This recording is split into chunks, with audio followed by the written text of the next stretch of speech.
తీసినారు. అక్కడ illegal mining జరిగిందని అప్పుడెప్పుడో జరిగిందని చెప్పి ఆ మైన్లో జరిగిందని చెప్పి ఇప్పుడు బయటికి తీస్తూ ఉన్నారు.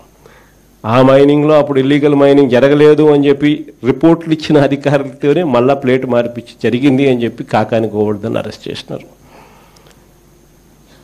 2023లో టీడీపీ కార్యాలయం మీద జరిగిన దాడట 127వ ముద్దాయి కింద ఇప్పుడు మన మంగళగిరి ఎక్స్ఎమ్మెల్యే ఆళ్ళ రామకృష్ణ ఇప్పుడు నిన్న ఈ మధ్యకాలంలో ఆయనను కూడా యాడ్ చేస్తున్నారు. అంతటితో సరిపోలేను. ఈ మధ్యకాలంలో జరిగిన ఘటనలు చెప్తా ఉన్నా. ఎప్పుడెప్పుడో నియోజకవర్గంలో జరిగినవన్నీ పాత ఎప్పుడో సంబంధం లేని విషయాలు ఏదైనా జరిగితే చాలు దాంట్లో నుంచి ఇప్పుడు మన వాళ్ళందరినీ ఇరికిచ్చి వాళ్ళందరినీ జైలులో పెట్టించే కార్యక్రమాలు రెడ్ బుక్ రాజ్యాంగంలో చూస్తూ ఉన్నాం. ఇన్ని దారుణాలు జరుగుతూ ఉన్నా కూడా నేను మీ అందరికీ కూడా చెప్పేది ఒకటే, ఎల్లకాలం ఈ ప్రభుత్వం ఇలా సాగదు. ఈరోజు నిజంగా ఏ వర్గము కూడా సాటిస్ఫైడ్గా లేదు.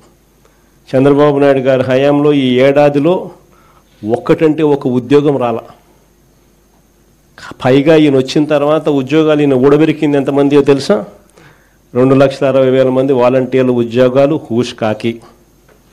ఈయన వస్తానే 15,000 మంది ఏపీ బ్రివరేజెస్లో పనిచేస్తూ ఉన్న కాంట్రాక్ట్ ఎంప్లాయీస్ హూష్ కాకి. ఈయన వస్తానే రేషన్ షాపుల్లో రేషన్ బండ్లు పెట్టుకుని నడిపిస్తూ ఉన్న 9,800 మంది వాహనాలు, ఒక్కొక్క వాహనంలో 2 పనిచేస్తారు, 20,000 మంది ఉద్యోగాలు హూష్ కాకి. ఈ మనిషి వచ్చిన తర్వాత ఉద్యోగాలు కొత్తవి ఇవ్వడం దేవుడెరుగు, కానీ ఉన్న ఉద్యోగాలు ఏకంగా 3 లక్షల పైసలకు ఉద్యోగాలు హూష్ కాకి ఈయన వచ్చిన తర్వాత.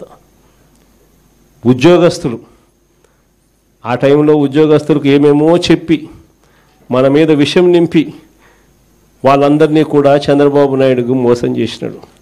వాళ్ళ పరిస్థితి ఏమిటి అని చెప్పి చూస్తే ఈరోజు కొత్తగా ఒక్కరికి కూడా ఇంతవరకు ఐఆర్ ఇచ్చిన పాపాన పోల.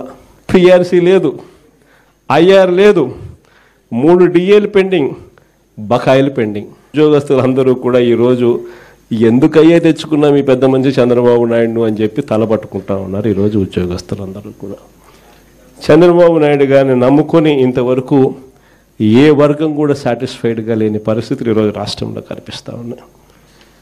మరోవైపున విచ్చలవిడి కరప్షన్, ఎక్కడ ఏది వదలడంలా, ఇసుక వదలడంలా, మట్టి వదలడంలా, సిలికా వదలడంలా, క్వాడ్స్ వదలడంలా, లిఖర్ వదలడంలా. రాజధాని గురించి నేను చెప్పాల్సిన పనుల మన సుదీర్ఘంగా 2 గంటల సేపు చెప్పిన ఏ రకంగా కొత్త కొత్త పద్ధతుల్లో ఏదో స్కాములు చేస్తూ ఉన్నాడు అని చెప్పి. ఎక్కడ ఏది వదలకుండా విచ్చలవిడి కరప్షన్ జరుగుతూ ఉంది. ఇవన్నీ ఎందుకు చెప్తా ఉన్నాను అంటే, ఇంత మంచి చేసిన మనకే ఇవన్నీ ఏవీ లేవు, మన హయాంలో లేవు. కాబట్టే మీ అన్న మీ తమ్ముడు